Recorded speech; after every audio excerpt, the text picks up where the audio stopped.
Tommy Mack had always been drawn to the Appalachian Trail. At 28, he was restless in the city, tired of fluorescent office lights and the hum of computers. The trail promised freedom, a chance to reconnect with something raw and untamed. He had done shorter hikes before, but this was his first attempt at a long stretch, an ambitious journey through the North Carolina segment of the Smoky Mountains. Friends warned him, the trail can be unforgiving. He smiled and brushed it off. He was careful, prepared, and confident. The first few days were exhilarating. The early morning mist clung to the treetops, and the sound of the Little Pigeon River rushing nearby was soothing, almost meditative. He loved the rhythm of the trail, the crunch of boots on gravel, the smell of wet pine needles, and the occasional sighting of deer or the flash of a hawk overhead. The solitude was liberating. But by the fourth night, Tommy started noticing small oddities. It began with sounds, soft footsteps just beyond his tent, rustling in the underbrush. He thought it was squirrels or raccoons, yet there was a strange cadence to the noise, almost deliberate. He tried to dismiss it, telling himself his imagination was running wild after hiking all day. He adjusted his sleeping bag, zipped the tent carefully, and drifted off to a restless sleep. Morning brought nothing unusual, but the feeling of being watched lingered. He chalked it up to paranoia until he met another hiker at a small clearing. "You camping alone?" asked a man named Phil. He had a full beard, a wide-brimmed hat, and an easy smile. Tommy nodded, and they exchanged trail tips. But as he walked on, he felt an inexplicable tension in his shoulders, as though invisible eyes were following him. By the sixth day, Tommy was deep in the Smokies, approaching a stretch notorious among locals for being remote and difficult.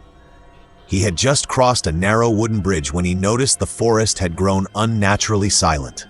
No birds, no rustle of leaves, nothing but his own heartbeat echoing in his ears. He stopped and scanned the trees. Shadows twisted in unnatural shapes, though the morning sun filtered through the canopy. That night, he set up camp near a small creek. He cooked a simple dinner, humming softly to keep his nerves steady. As he cleaned his gear, he heard it. A soft voice, almost a whisper, carried on the wind. "Tommy?" He froze, scanning the darkening woods. "Hello?" he called, his voice trembling slightly. Only the creek responded. He told himself it was the wind, a trick of the acoustics, but unease had lodged itself firmly in his chest. He secured his tent and tried to sleep, but every snap of a twig made him flinch. Around midnight, he awoke to the sensation of movement. Something brushed against the outside of his tent. He held his breath, straining to hear. The morning revealed nothing. No footprints, no disturbed leaves, just the fresh dew and the creek's steady murmur. But he noticed something else. His supplies, which he had meticulously arranged, seemed slightly shifted. A small scratch on his water bottle, a misplaced hiking pole. Unease turned to alarm. He decided to push on, hiking with extra vigilance. By the eighth day, Tommy reached a dense part of the forest where the trail narrowed and the underbrush grew thick. Sunlight barely penetrated the canopy. The trail markers were faint, and it was easy to imagine losing one's way. He paused frequently, checking his map and compass.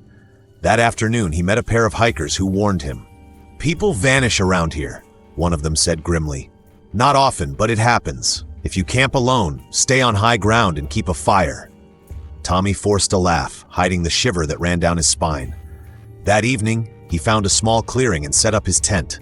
He made a fire and ate his meal quietly. As darkness fell, the forest seemed to close in, shadows stretched unnaturally, and a chill wind rustled through the trees. Around 11 p.m., he heard it again, footsteps circling the tent. This time, they weren't light. They were heavy, deliberate, stopping and starting as if pacing him. Heart hammering, Tommy unzipped the tent slightly. Nothing. He peered into the darkness, seeing only the outlines of trees swaying. Then he caught it, a flicker of movement, a silhouette standing just beyond the firelight, tall and thin. He froze. "Who's there?" he demanded. The figure didn't respond. It didn't move.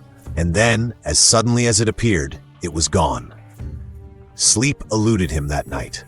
He heard whispers carried on the wind, indistinct words that made no sense but sounded like warnings. By dawn, he was exhausted but relieved to see the sun piercing through the canopy. Packing quickly, he vowed to push past the dense woods before nightfall. But the trail seemed to shift. The paths he remembered from the day before seemed different, loops that led him back to the same creek, the same oddly twisted trees. His compass spun uselessly, as if the forest itself defied navigation. Panic set in. He called out, but no response came, save the echo of his own voice bouncing back at him, distorted. For 3 days, Tommy wandered. He ate what little food he had, drank from streams, and tried desperately to retrace his steps, but the trail refused to cooperate. At one point, he stumbled across an abandoned tent, its fabric rotting and frayed, with a single backpack lying inside, empty, save for a small old photograph of a hiker staring blankly into the camera. Tommy recognized him immediately. It was the man who had disappeared the previous year. Night fell, and he made a small fire near the remnants of the tent. Shadows danced across the trees, and he heard whispers again. This time they were clear: leave or join us. Fear rooted him to the spot. The fire flickered violently, and in the glow, he saw them. Figures emerging from the forest, pale and hollow-eyed, drifting toward him silently. He stumbled, backward, tripping over roots, and ran blindly into the darkness, ignoring the branches that tore at his clothes and skin. Days later, search teams found Tommy's tent still standing in the clearing, neatly packed, backpack inside. There was no sign of Tommy himself. Authorities checked the area thoroughly. No footprints leading away, no traces in the surrounding woods. Locals only shook their heads solemnly, warning hikers to respect the trail. Sometimes, the forest doesn't let people leave, they said quietly. To this day, Tommy Mack is listed as missing. Hikers who pass through that section of the Smokies report strange occurrences: whispers in the wind, shadows that vanish when approached, and a persistent feeling of being watched. Some have even claimed to see a lone figure wandering aimlessly, always just beyond sight, like a ghost trapped in the forest. No one knows what happened to Tommy. Some say he fell victim to the wilderness, lost in its maze-like paths. Others insist something unnatural resides in that part of the trail, something that claims those who wander too far alone. And those who hike the Smokies today often leave with a quiet unease, the sense that the forest is alive, aware, and always watching. The Appalachian Trail is beautiful, wild, and free, but for Tommy Mack, it became a place from which there was no return. Emily Carter had always loved the outdoors. Growing up in Atlanta, she spent weekends hiking the nearby trails, camping under starlit skies, and dreaming of longer adventures. When she graduated from college, she made a bold decision. She would start her Appalachian Trail journey at its southern terminus, Springer Mountain, Georgia. Unlike some of her friends, Emily didn't fear the stories that circulated among hikers. The tales of disappearances, sudden storms, and eerie noises in the woods. She considered them part of the charm folklore to spice the journey. She wanted raw, unfiltered wilderness, and she craved solitude. The first day of her hike was magical. The sun broke through the canopy in golden streaks, illuminating the moss-covered ground. Birds called to one another in the treetops, and the smell of pine and wet earth was intoxicating. Emily moved with purpose, her hiking poles tapping rhythmically against the trail, her boots crunching over a mix of gravel and leaves. She passed small streams, logging her progress in a worn notebook she carried for memories. By the time night fell, Emily had covered several miles and found a small clearing near the northern slope of Springer Mountain. It was ideal for camping, a flat patch of earth surrounded by towering pines. She pitched her tent with practiced efficiency, humming a tune to calm her nerves. Dinner was simple: dehydrated pasta and trail mix, eaten while the sky transitioned from orange to deep purple. As darkness descended, the forest's tranquility deepened. Emily crawled into her sleeping bag, feeling a thrill of independence and freedom. She listened to the forest's nighttime orchestra, a gentle wind rustling through leaves, the distant hoot of an owl, the soft splash of water from a nearby creek. Hours passed peacefully, until a sound shattered the calm. A piercing, blood-curdling scream ripped through the clearing. It was unmistakably human. Emily bolted upright, her heart pounding in her chest.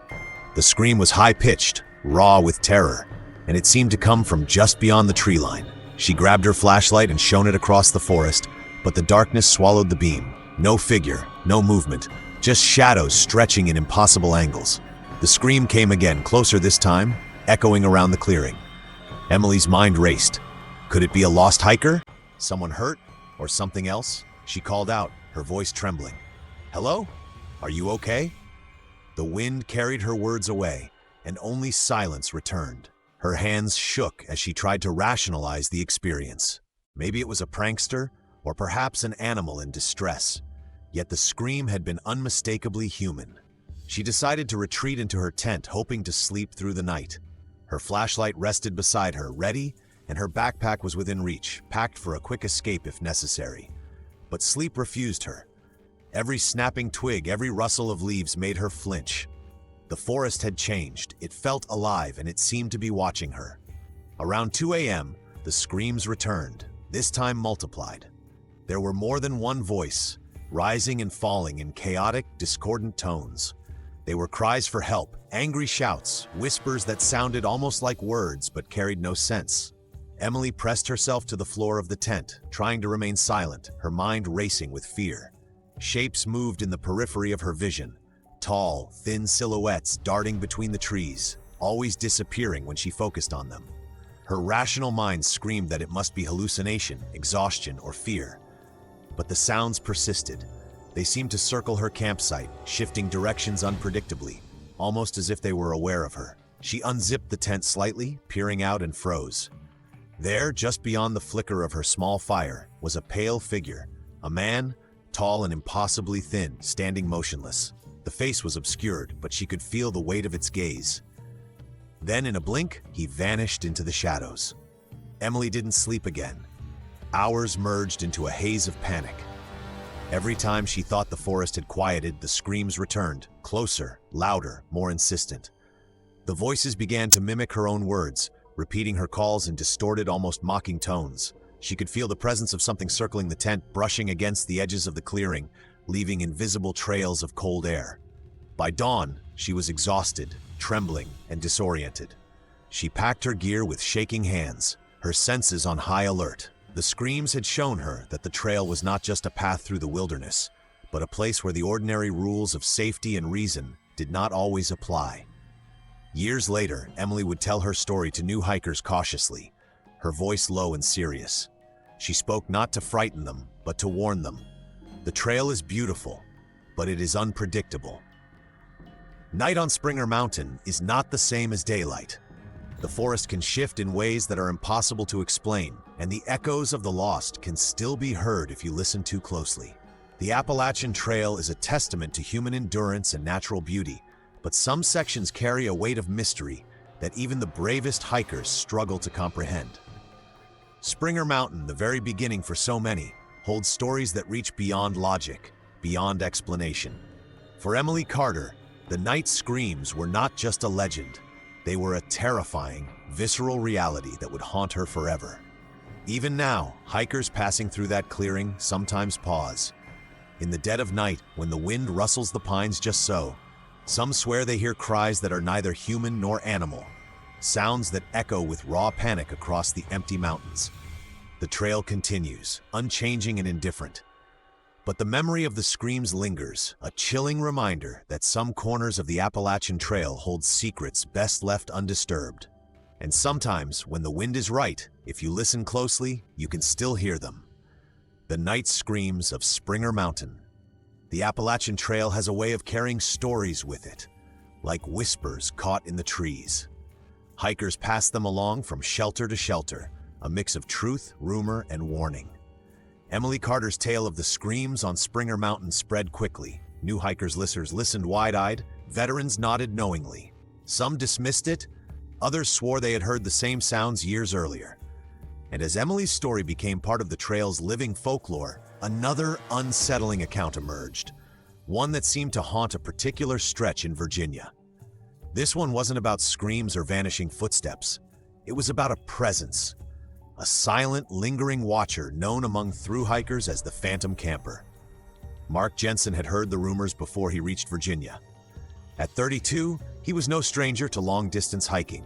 He had walked parts of the Pacific Crest Trail, camped in the Rockies, and backpacked through Yellowstone.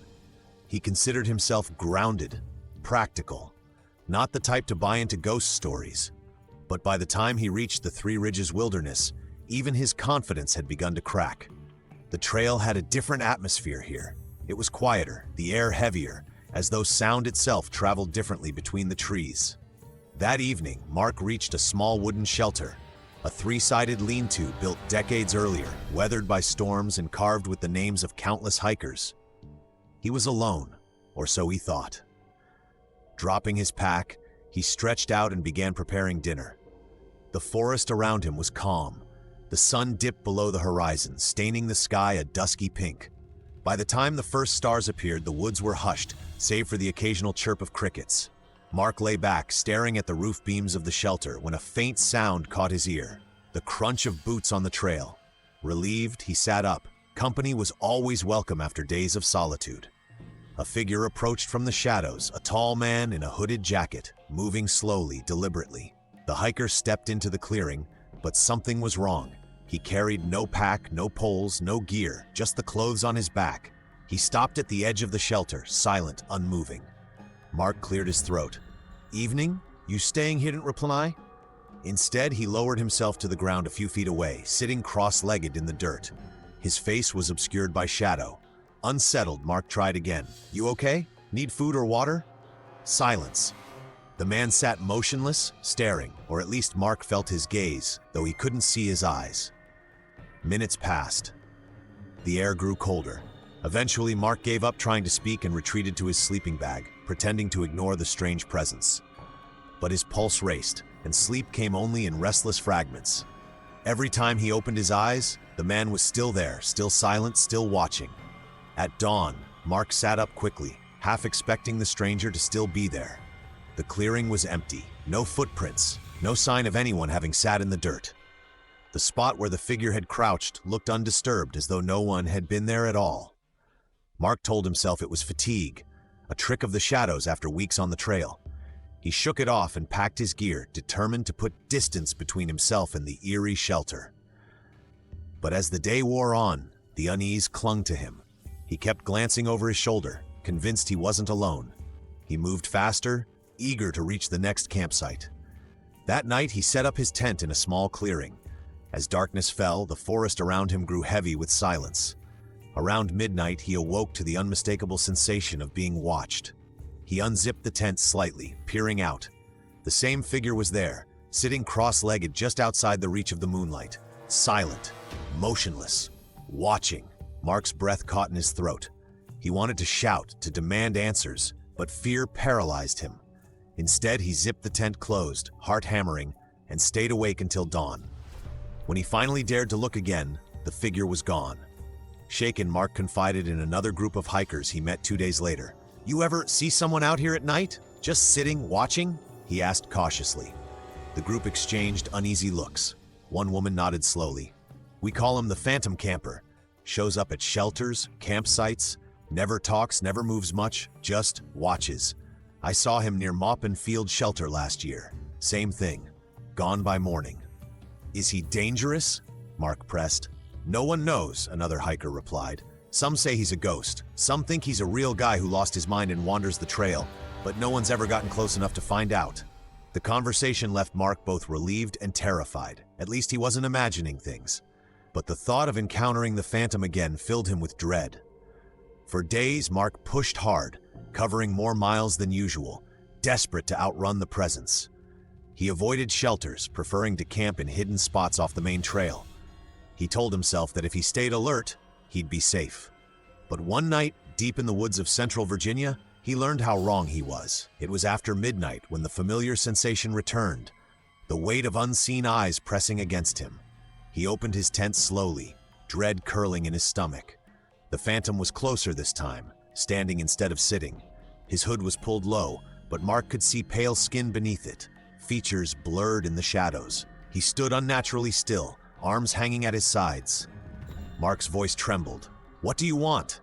The figure tilted its head slightly, like an animal studying prey. Then, in a voice dry and broken, it whispered, "Not alone." Mark's blood ran cold. He scrambled back, fumbling with his pack. The figure didn't move. It simply stood, head tilted, watching. Mark bolted from the tent, sprinting down the trail in the dark, branches slashing at his arms and legs.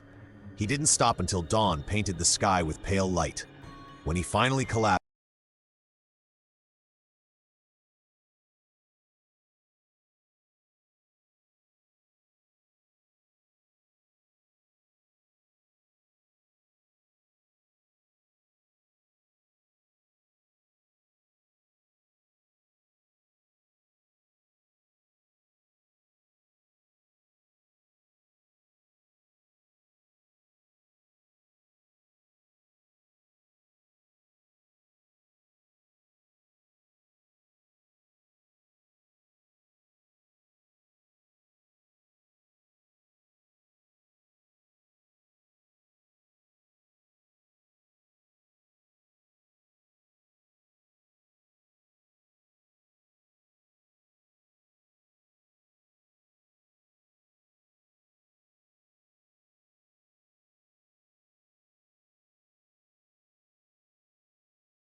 expression.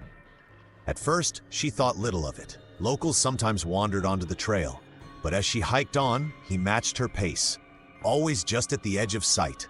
When she stopped to sip from her water bottle, he stopped. When she adjusted her pack, he adjusted something in his pocket. Never closer, never farther. Always there. By the time she reached a clearing and looked back again, he was gone. She convinced herself it was a trick of the woods, that he had cut onto a side trail. But unease gnawed at her gut long into the night as she lay in her tent. The following morning, Sarah set out early. The forest was damp with dew, shafts of light filtering through the canopy. She hiked hard, faster than her usual pace, determined to put distance between herself and the memory of the stranger. But by mid-afternoon, as she crossed a rocky ridge, she saw him again. He stood at the bottom of the ridge, half-shadowed, watching. No pack, no water, no food. Just those eyes fixed on her. "Hey," she called, trying to sound braver than she felt. "You need something?" No reply. He simply tilted his head like a curious animal.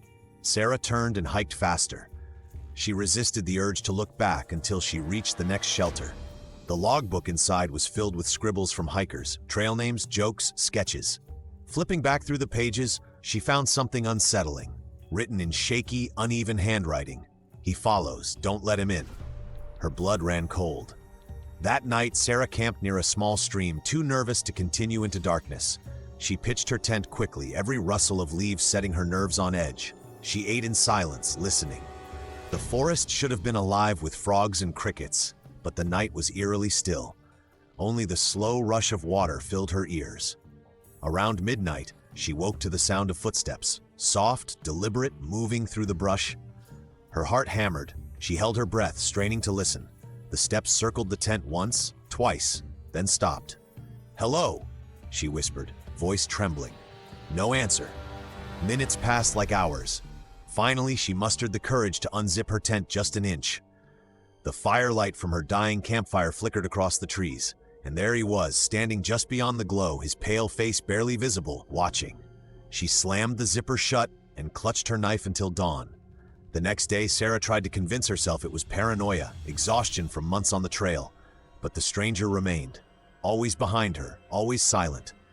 Other hikers had vanished in these woods before, stories she had laughed at around campfires. Hikers gone without a trace, their gear found abandoned. She had always assumed it was accidents, missteps on rocky ground.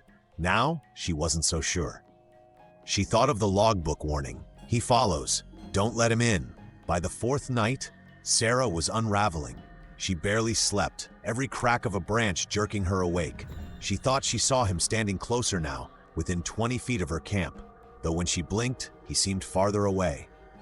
Was he real, or was the trail itself wearing her down? It was on the fifth day that Sarah snapped. She was hiking a narrow section where the trail cut between two steep hillsides. The forest pressed close, the air damp and heavy. She hadn't seen the stranger all morning and dared to hope he was gone. Then, ahead on the trail, he appeared, standing in the center of the path, waiting. Sarah froze. Her hand went to the knife at her belt. "What do you want?" she demanded, her voice breaking. The man smiled. It was small, wrong, stretching too far across his face. And then, without a word, he stepped off the trail and melted into the trees. Something in her broke. Sarah dropped her pack and ran, crashing through branches, clawing at vines, tearing her clothes on thorns. She didn't care where she was going, only that she had to get away. The forest seemed endless. Every tree looked the same. And still, behind her, she heard footsteps, always following. 2 weeks later, another hiker found Sarah's abandoned pack beside the trail. Her journal was still inside, the last page smeared and frantic. "He won't stop.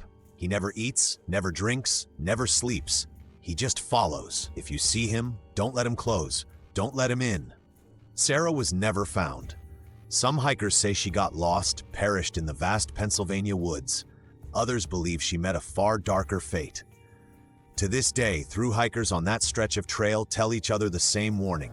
If you feel like someone is watching, if you hear footsteps that match your own, if you see a man without a pack drifting through the trees, don't engage, don't speak. Because once he chooses you, he follows forever. When Sarah Mitchell's pack was discovered on the lonely Pennsylvania stretch of the Appalachian Trail, the community whispered in hushed tones, traded theories, and wrote grim warnings in shelter logbooks. Some hikers skipped ahead, others banded together. But the trail, as it always does, pulled most onward. Among those hikers was a man named Luke Hammond, a 32-year-old with a stubborn streak and a taste for solitude. He had heard the rumors about Sarah, about the man with no pack, and though the story unsettled him, he shrugged it off. People disappeared on the trail every year. Accidents, weather, bad luck. That was reality. Ghosts and cursed stalkers were just stories people told in the dark. By the time Luke crossed into Vermont, the chill of fall had set in. Maple leaves blazed crimson and gold, and the trail felt alive with shifting color. The air smelled of damp earth and wood smoke. Vermont was beautiful, he told himself. No reason to let the paranoia of Pennsylvania linger. But Vermont carried its own secrets. It started in a small town just off the trail where Luke stopped to resupply. At the general store, an old woman behind the counter eyed his boots, his dirty pack, the trail-worn look on his face. "You're headed back out there?" she asked. "Yeah," Luke said. "Gotta keep moving north." Her lips pressed tight. "Stay clear of the ridge past Killington. If you find a rock shaped like a heart, leave it be." Luke chuckled awkwardly. "A heart-shaped rock? That doesn't sound too scary." The woman didn't laugh. Her eyes were flat, serious. "It bleeds when you touch it." Luke thought it was a joke, some kind of local legend meant to spook outsiders. But when he left the store, he noticed two other locals staring at him with the same grim expression. Not playful, not teasing, warning, he should have listened.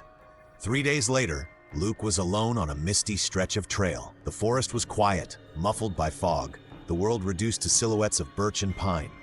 It was there he saw it.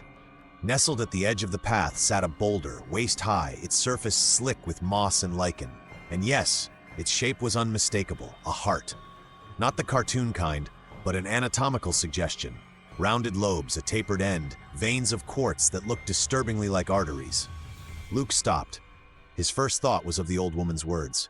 "It bleeds when you touch it." He told himself not to be ridiculous. Rocks don't bleed. Rocks don't curse people. Still, he circled it cautiously, feeling the air grow colder. There was something unnatural about the silence, as though the forest itself held its breath. And then he saw the stains. Dark streaks running down the rock's side, dried into the moss. At first glance, they looked like rust or sap, but the longer he stared, the more they resembled old, dried blood. Luke shivered and moved on. He didn't touch it. Not then. That night, camped alone in the woods, Luke couldn't stop thinking about the rock. The shape, the stains, the way the air had felt heavy around it. He told himself it was just a landmark, just stone. But unease gnawed at him. And beneath the unease was something else. Curiosity. He dreamed of it that night, of running his hands over the rock, of feeling warmth pulse beneath his palms as though the boulder itself had a heartbeat. In the dream, a voice whispered, "Touch it. See the truth." When he woke, sweat chilled his skin. By mid-morning he had turned back. The heart-shaped rock was waiting for him, glistening with dew. Luke crouched before it, telling himself he would only look closer, just to prove the stains were nothing more than iron-rich water. But his hand betrayed him. The instant his palm pressed against the stone, a jolt ran through him. The surface was warm, impossibly warm, as though blood pumped just beneath. And then, to his horror, liquid welled up where his hand lay. Thick, red, unmistakable. It seeped down his fingers, sticky and metallic. Luke yanked his hand back, heart hammering. The blood dripped onto the ground, soaking into the earth. For a moment, silence reigned. Then came the whisper. "You've woken me." Luke spun around, no one there, just fog curling between the trees. But the voice wasn't outside, it was inside, deep in his skull. From that moment on, Luke was not alone. At first, it was subtle. The feeling of being watched. Shadows that lingered too long. A faint sound behind him, like wet breathing. Then the whispers began. At night, as he lay in his tent, the voice slithered into his ears. "You touched me. You carry me now. Feed me." Luke tried to shake it off. He hiked faster, skipped shelters, avoided other hikers. But the more he resisted, the stronger the presence grew. His dreams were filled with gore, hearts ripped from chests, blood soaking through moss, and always the rock. On the 7th night after touching the rock, Luke woke to find his knife in his hand. He didn't remember picking it up. His other hand dripped blood, not his own. Beside his tent lay the body of a rabbit, its chest torn open, its tiny heart missing. Luke staggered back, gagging. He had no memory of killing it, but the whispers purred in his mind. Good, more. He buried the rabbit, shaking. He swore he would resist, but the hunger inside him was growing. Days blurred. Luke's journal, once filled with neat trail notes, descended into scrawls. It wants, it needs, I can't stop seeing it. Dreamed of Sarah Mitchell, she's here, she touched it too. The forest drips with red. Other hikers began avoiding him. One man wrote in a shelter logbook, met a thru hiker named Luke, eyes wrong, don't camp near him. Luke felt himself unraveling. The whispers demanded more than animals now, they wanted people. He caught himself staring at other hikers too long, his hand twitching toward his knife. And still, he couldn't stop thinking of the rock, the warmth of it, the pulse, the way it had claimed him. Luke's final journal entry was found weeks later, stuffed into the logbook at a shelter north of Killington. I touched the heart and it touched me back. It beats in my chest now. My own heart is not mine anymore. When I sleep, I hear the others who touched it. They whisper in the dark. Sarah is with them. I think soon I will be too. No one saw Luke Hammond again. But hikers still whisper about the Blood Rock. Some say it moves, never in the same place twice. Some claim to have heard a faint heartbeat when passing nearby. And every so often, a hiker disappears in Vermont without a trace, their pack abandoned, their journal smeared with something dark and red. Back at the general store in town, the old woman shakes her head when asked about the legend. Trail takes what it wants, she mutters. And that rock, it's been taking longer than I've been alive. You think it bleeds for no reason? Every drop comes from someone who couldn't resist. She always ends with the same advice. If you see it, don't touch. Keep walking. Curiosity is how it gets you. When Luke Hammond disappeared in Vermont, some blamed exposure, others a bear. But hikers who'd heard the old stories shook their heads. Not the first, they muttered. Won't be the last. And then, almost as a warning, they'd add, the trail has its own voices. Sometimes they never leave.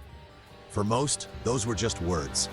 A hiker could brush them off while the sun was shining, boots crunching happily along leaves, the forest alive with birdsong. But at night, when the world shrank to the beam of a headlamp and the groaning timbers of a trail shelter, the words took on a different weight. That's when the whispers began. It was early October when Hannah Lopez, a 26-year-old thru hiker from Colorado, decided to stop at Ravens Hollow Shelter in western Massachusetts. She'd been warned about it in passing. A section hiker had muttered, "Creepy place, never sleep there alone." Another had scribbled in the logbooks, "Strange sounds here. Don't stay after dark." But Hannah was exhausted. A cold rain had soaked her to the bone, her boots squelched with every step, and she couldn't stand the thought of pitching her tent in the mud. When she stumbled upon the three-sided lean-to, tucked between black birches, it looked like salvation. She shrugged off her pack and lit her camp stove. By the time she'd eaten, night had fallen like a curtain, thick and absolute. The forest pressed in, silent except for dripping rain. Hannah told herself the shelter was just another stop on the trail. A roof over her head, nothing more. But then she noticed the logbook. The shelter logbook was swollen from damp, its pages wrinkled. Hannah flipped through by headlamp, smiling at jokes and trail names, until she reached the last few entries. Saw him again.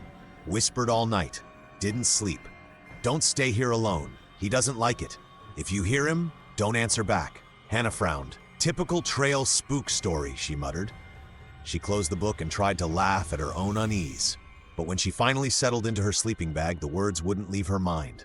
If you hear him, don't answer back. She told herself it was silly. Just stories. And then, sometime after midnight, she woke. At first, she thought it was wind, a soft rustle against the boards of the shelter. But the night was still, the rain gone, the trees unmoving.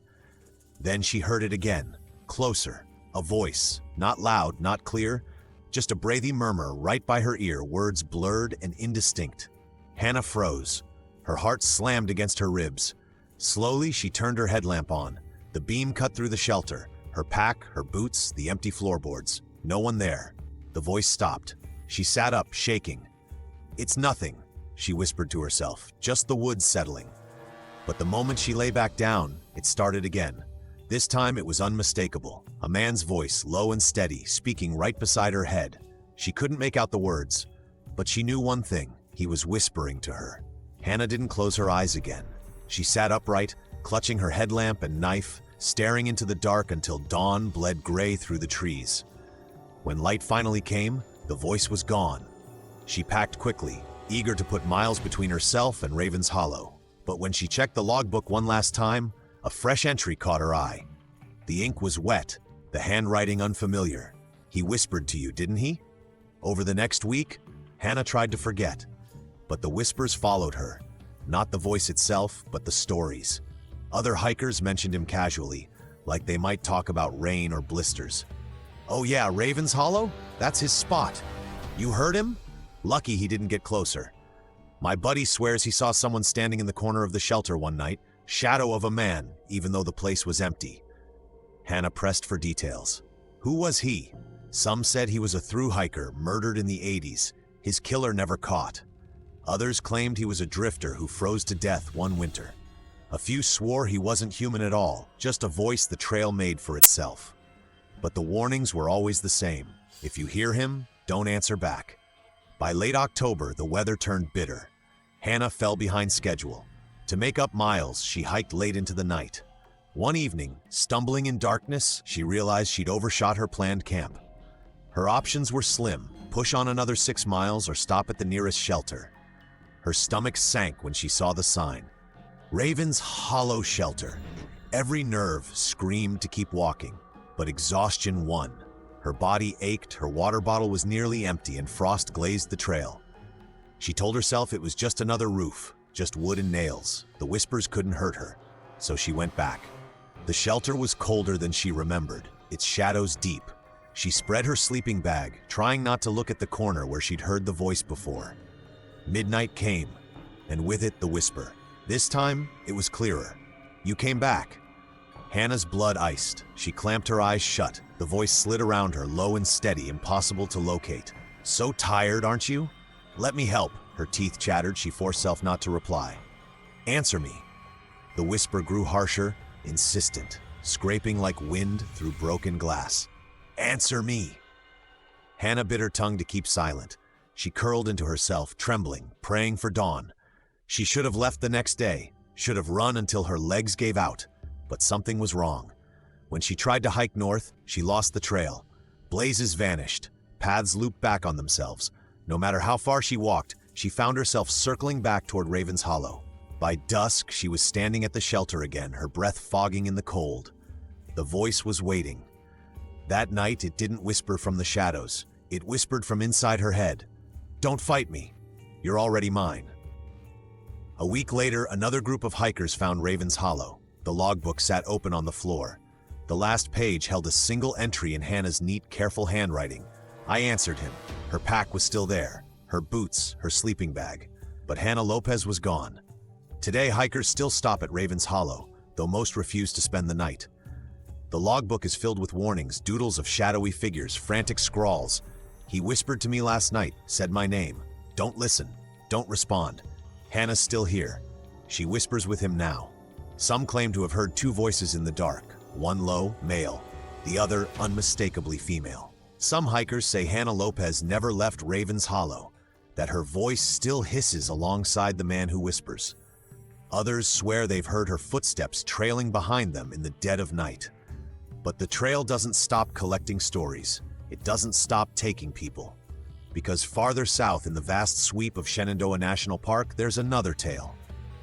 Not about a whisper, not about a curse carved in stone, but about a boy who stepped off the trail one spring afternoon and was never seen again.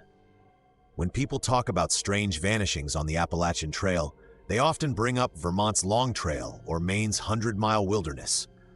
But Shenandoah National Park, with its rolling ridges and endless woods, has its own shadows. One of the darkest belongs to a boy named Ethan Carter. It was May of 1997, a bright spring morning when 11-year-old Ethan vanished. He'd been hiking with his parents and older sister along a well-marked section near Big Meadows. They stopped for lunch at a scenic overlook, and when his mother turned to refill her water bottle, Ethan was gone. At first, no one panicked. He was an adventurous kid, always darting ahead, poking at rocks, chasing chipmunks. But 10 minutes became 30 30 became an hour, and the park rangers were called. By sundown, dozens of volunteers combed the forest. They called his name until their voices broke, scoured ravines and streams, left food and blankets in case he was hiding. Dogs picked up his scent near the overlook, but it ended abruptly as though he had vanished into thin air. For 10 days, the search continued. Helicopters buzzed overhead, thermal imaging swept the ridges, ground teams checked every hollow. Nothing. No tracks, no scraps of clothing, no body. By the 11th day, the search was called off. Ethan Carter became another name in the grim ledger of the Appalachian Trail's missing. A year later, hikers started telling stories. A pair of thru hikers claimed they saw a boy standing at the edge of the trail near Skyland. He wore a faded red t-shirt and cargo shorts, staring silently before stepping back into the trees. When they called after him, he vanished. Others swore they heard laughter in the woods, childlike, high-pitched, echoing where no children should be. A section hiker woke one night to see a small figure crouched at the foot of his sleeping bag, only for it to melt into shadow when his headlamp flared on. The story spread, written in shelter logbooks, traded around campfires. The missing boy of Shenandoah still walks the ridges, still looks for his way home. In 2012, a former ranger named David Mallory returned to Shenandoah to investigate Ethan's case. He'd been young during the original search, one of the men who'd called Ethan's name until his throat bled. Retired now, guilt gnawed at him. "I couldn't shake it," he told a local paper. "A kid that age doesn't just disappear. Someone had to have missed something." David hiked the old trails with a notebook, rereading reports, interviewing hikers. He started sleeping in shelters where sightings had been reported, and that's when he experienced it himself. One night in April at Rock Spring Shelter, he awoke to the sound of footsteps circling the lean-to. Light, quick, almost playful.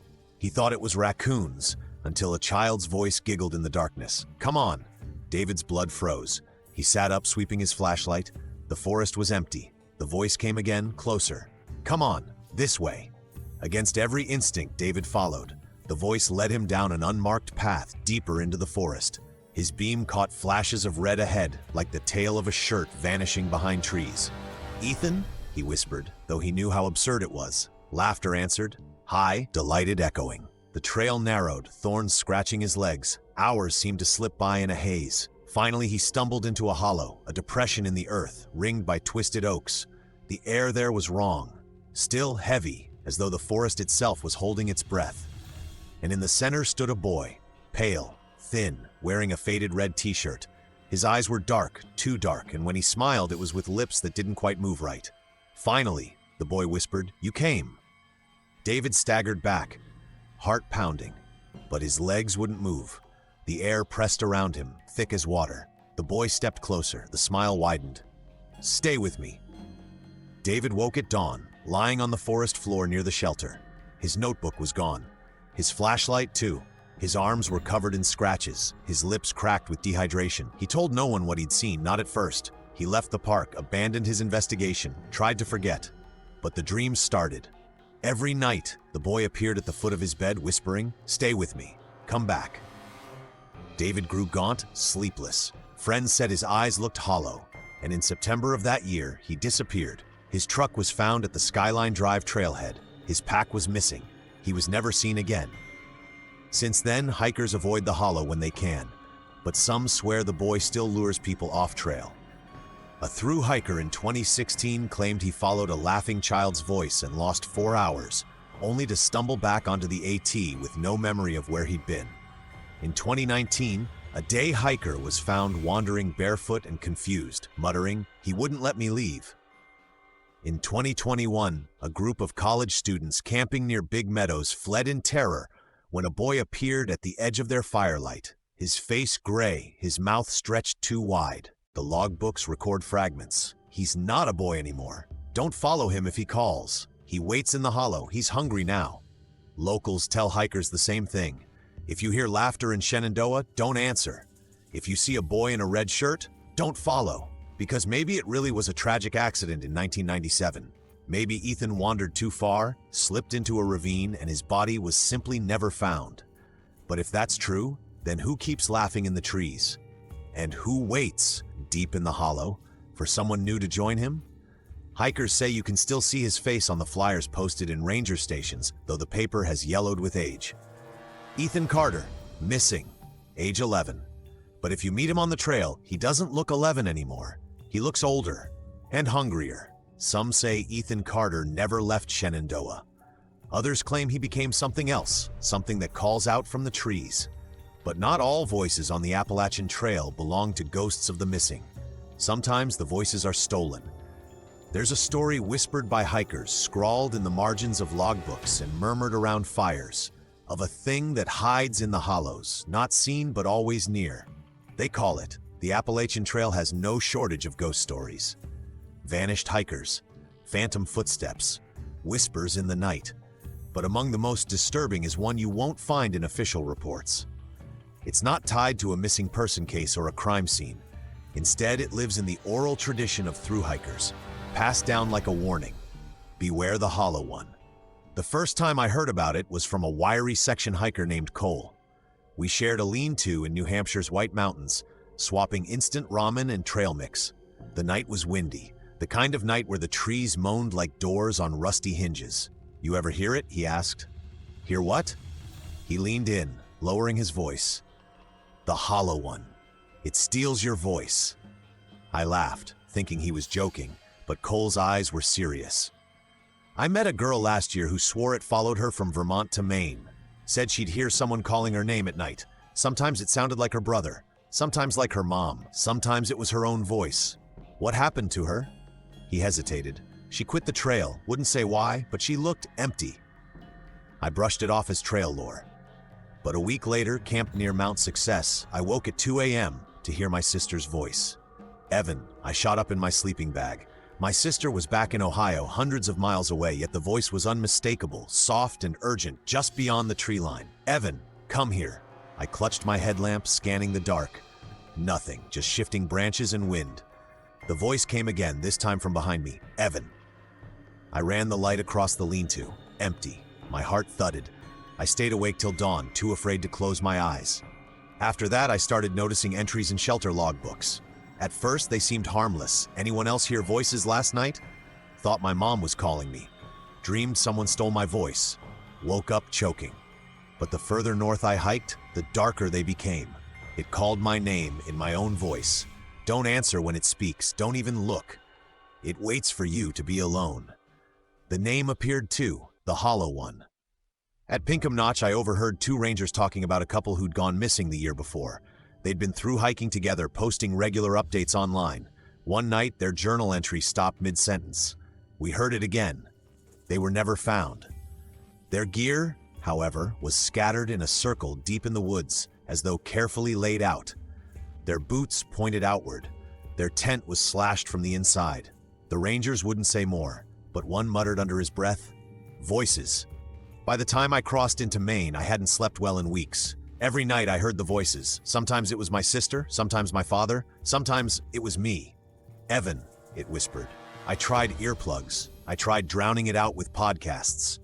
But nothing worked. The voice wasn't outside, it was inside, curling into my skull. One night in the 100-mile wilderness, I woke to find my mouth open, my throat raw. I realized with horror that I was speaking. But it wasn't me. The words pouring out of my mouth were not mine. They were a low, rasping whisper, my own voice, hollowed out. "Stay with me." At a trail town in Monson, I met an older woman named Rachel who had hiked the AT twice. When I mentioned the Hollow One, her face drained of color. "You heard it?" she asked. I nodded. She gripped my arm. "Don't let it take your voice." "What happens if it does?" She looked away. "You don't come back, not really." I pressed her, but she wouldn't say more. Later, in my motel room, I found a scrap of paper slipped under my door. Her handwriting shaky. It lives in echoes. It wears the voices it takes. My final encounter came 2 nights before Katahdin. I was camped alone, my headlamp dimming, when the forest went utterly still. No crickets, no wind, just silence. Then I heard it. "Evan?" But this time, it wasn't my sister, or my dad, or even me. It was all of them at once. Dozens of voices, layered and distorted, calling in unison. I froze. The air grew heavy, pressing on my chest. My throat burned. I opened my mouth, and the voices poured out, a chorus of sound shrill and hollow, ripping from my lungs. I couldn't breathe, couldn't stop. My body convulsed as the thing used me like a flute. In the corner of my vision, the trees shifted. Something moved between them, tall and faceless, its outline rippling like heat. The hollow one. It leaned closer, though it had no face to lean with, no mouth to speak from. Yet the sound swelled, deafening until my ears bled. Then, just as suddenly, silence. I collapsed into the dirt, gasping. When I woke, it was morning. My throat was raw, my lips cracked, but the woods were quiet again. I made it to Katahdin, but I was not the same. When other hikers spoke to me, it took me a moment to recognize my own replies. My voice sounded wrong, hollow, as if someone else were speaking through me. At night, when I dream, I hear it again. My voice multiplied, echoing across endless trees. Sometimes I wake to find I've been whispering aloud, "Stay with me." Ask around and most hikers will laugh it off. Another trail myth, another ghost story to pass the miles. But in the logbooks, the warnings remain. Fresh ink. New handwriting. It called me in my brother's voice. It waits for you to be alone. Don't let it take your voice. And sometimes if you listen closely in the shelters, you'll hear someone speaking softly in the night. Except everyone else is asleep. And the words sound like your own. People ask why so many hikers quit just miles from Katahdin. Fatigue, injury, homesickness. But some of us know better. Because the hollow one doesn't want you to finish. It wants you to stay. And if it gets your voice, it will. Forever. Some say the hollow one still lingers in Maine, feeding on echoes. Some say the whispers of Shenandoah never die, or that the blood rock still waits for another pulse. But every story along the trail, every missing hiker, every logbook warning, every scream carried by the wind, seems to funnel toward one place, the end, Mount Katahdin. For the Appalachian Trail doesn't just wind through mountains and forests, it culminates in a peak where the earth feels thin, where the sky presses down, and where hikers say reality itself bends. And that is where the last story lives. The Appalachian Trail does not end the way most journeys end. It does not wind down gently. It does not let you slip into comfort. Instead, it concludes with a mountain that demands everything you have left. Mount Katahdin rises like a jagged tooth at the northern edge of Maine, a granite beast wrapped in storms. Every thru hiker who reaches it dreams of that final climb, the photo at the weathered wooden sign, the culmination of 2,000 miles of sweat and blisters. But not everyone who reaches Katahdin comes back down. At the Birches campsite, the last official stop before Katahdin, a caretaker once showed me a logbook. Most entries were cheerful. Almost there. Can't believe it's ending. See you at the summit. But one scrawled note stood out. The mountain isn't what you think it is. Don't climb it alone. There was no name, no trail name, just shaky handwriting pressed so hard into the page it nearly tore. I started the ascent before dawn. The air was cold, the trees dripping with mist.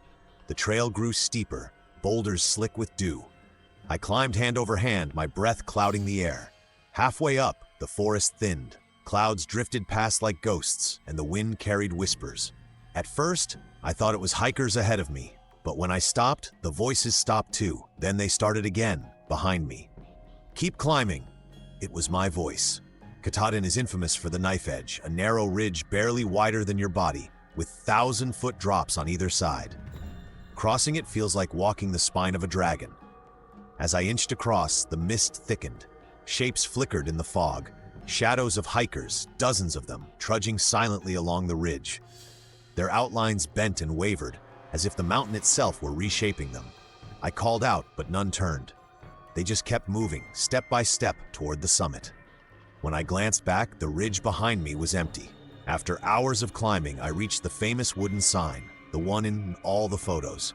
Weathered letters spelling Appalachian Trail, Northern Terminus, Katahdin. But the summit was deserted, no hikers, no cheers, just silence and wind. I touched the sign, and the wood was warm, beating, like a pulse. The ground trembled beneath me.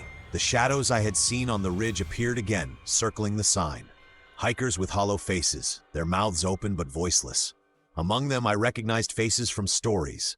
The couple who vanished in New Hampshire, the boy from Shenandoah, even Luke Hammond, the one who disappeared near the Blood Rock. Their eyes locked onto mine. The wind howled, carrying a chorus of voices. Not words, but a roar of every scream, every whisper, every lost breath from the trail's history. I fell to my knees, clutching my ears. The sign pulsed harder. The wood split down the middle, oozing dark sap that smelled of iron. Then the mountain spoke, not in sound, but in vibration, deep in my bones. You've walked the spine of the earth. You've fed me with footsteps. Now stay. I tried to run. I scrambled back toward the knife edge, but the ridge was gone. In its place stretched a gaping void, endless and black. The hollow-faced hikers advanced, their jaws stretching wider, their eyes weeping streams of mist. Each step they took made the ground quake. One reached for me. His hand passed through my chest like smoke, yet I felt it in my lungs. A pressure, a weight. My breath hitched. When I exhaled, it came out as mist, joining theirs. I don't know if I collapsed or if the mountain pulled me under, but suddenly I saw every story at once. The man who whispered in shelters, his mouth stolen. The couple whose tent was slashed. The girl who vanished by the blood rock. The boy who never left Shenandoah. All of them fed into Katahdin. All of them ended here. The trail wasn't a path, it was a vein, and Katahdin was the heart. Every mile we hiked, every breath we gave, it was all for this. The mountain pressed a choice into my skull. Stay and join the others. Become a voice in the mist, a shadow on the ridge, or descend but never speak of what you saw. My throat burned, my voice cracked. I want to go. The shadows froze. Then slowly they receded, dissolving into fog. The sign stopped pulsing. The ground stilled. I staggered back and suddenly the knife edge was there again. Solid. Real. I don't remember crossing it. I don't remember descending. Only that when I woke, I was in the Birch's campsite, my boots caked in mud, my body trembling. I summited Katahdin, that much is true. There's a photo of me at the sign to prove it, my smile hollow, my eyes wide, but I don't remember taking it. Since then, my voice has never sounded the same. It's thin, brittle, like wind passing through a crack in stone. Friends say it doesn't even sound like me. At night, I wake to find my mouth moving, whispering words I don't understand. Words that sound like the mountain itself. Sometimes, when I breathe in, the air tastes of granite and iron. If you ever hike the Appalachian Trail, if you ever dream of standing at Katahdin's summit, remember this: the mountain takes. Every missing hiker, every whisper in the woods, every horror along the way, they all lead there, to the heart that beats beneath the rock. And when you touch that weathered sign, know this: it's not the end, it's the beginning of the mountain claiming you.